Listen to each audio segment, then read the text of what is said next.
Hello అండి అందరికీ. నా పేరు చందన. సో ఈరోజు మన రెసిపీ వచ్చేసి టమాటా నిల్వ పచ్చడి. ఇది మా అమ్మ స్టైల్లో.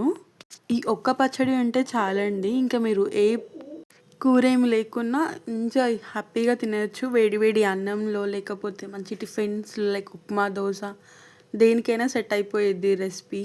అదేనండి, ఇది మన టమాటా నిల్వ పచ్చడి. ఎలా చేసేయాలో ప్రాసెస్లోకి వెళ్ళిపోదామా? ఏం లేదు, లైక్ మీరు కేజీ ఆర్ హాఫ్ కేజీ టమాటాస్ని మంచిగా లైక్ ఒక టమాటాని 4 పీసెస్గా కట్ చేసుకోండి, లేకపోతే 8 పీసెస్ కట్ చేసుకోండి. కట్ చేసుకున్న తర్వాత కొంచెంగా ఆయిల్ వేసుకోవాలి, టమాటాలు జల్దీ ఉడుకుతాయి. ఒక 2 to 3 minutes తర్వాత కొంచెంగా ఉప్పు వేసుకోవాలి. ఉప్పుతో పాటు కొంచెంగా చింతపండు వేసుకోవాలి. కొంచెం కొంచెం అంటున్నాం ఎంత అక్క అంటే, నేను వీడియోలో చూపించే అంత. బాగా మగ్గిన తర్వాత బంద్ చేసి పక్కన పెట్టుకోవాలి.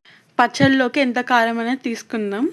మీది తేజకాయల కారం అయితే కొంచెంగా తీసుకోండి. మాది తేజకాయల కారం కాబట్టి 2 కేజీల టమాటాలకి ఇంత తీసుకుంటున్నాం మేము. ఉప్పు ముందు కొంచెంగా వేసుకోండి. మనం పచ్చడి మొత్తం కలిపిన తర్వాత ఎంత కావాలనేది దాన్ని పట్టించి తీసుకోవచ్చు. ఉప్పు కారంలో ఒక గిన్నెలకు తీసుకొని ఫుల్గా మిక్స్ చేసుకోవాలి.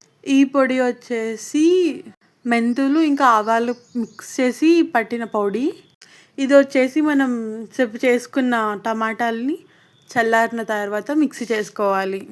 మొత్తం మెత్తగా మిక్స్ చేసుకోవాలి. మిక్స్ చేసుకున్న తర్వాత ఇంతసేపు మనం కారం, ఉప్పు, అలాగే ధనియాల, మెంతుల పొడి ఏదైతే ఉందో దాంట్లోకి మనం మిక్సీ పట్టుకున్న దాన్ని లైట్గా వేసుకోవాలి.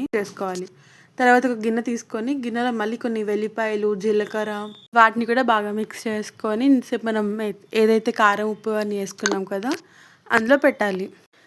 ఆ టమాటా పచ్చడిని మొత్తం ఆ కారం, ఉప్పులోకి అంతా బాగా మిక్స్ అవ్వాలి. మా అమ్మ కలుపుతున్న విధంగా మీరు కలపండి. అప్పుడు పచ్చడి ఏదైతే ఉందో దానికి మంచిగా ఉప్పు, కారం, అలాగే మనం వేసిన మెంతుల పొడి కూడా బాగా పడుతుంది. లేదు గరిటెతోటి కలుపుతా అంటే అక్కడక్కడ అట్లా లైక్ ముద్దల్లా ఉండిపోతుంది. ఉప్పు, కారం, అలాగే ధనియాల పొడి, అదే మెంతుల పొడి బాగా మిక్స్ చేసుకున్న తర్వాత పోపు చేసుకోవాలి పచ్చడిని. పచ్చడి కాబట్టి ఆయిల్ కొంచెం ఎక్కువగానే పడుతుంది. మాకైతే గిన్నెకి సగంగా ఆయిల్ పడింది. మీరు ఇంకొంచెం ఎక్కువగానే తీసుకోవచ్చు, ప్రాబ్లం లేదు. ఫస్ట్ కొంచెం జీలకర్ర అలాగే ఆవాలు వేసుకోవాలి. కొంచెం ఎక్కువగానే వేసుకోవాలి పచ్చడి కాబట్టి. ఆ పచ్చడిలోకి కొద్దిగా వెల్లుల్లి వేసుకోవాలి. వెల్లుల్లి వేస్తున్నప్పుడు ఆ స్మెల్ మాత్రం హైలైట్ వస్తుంది.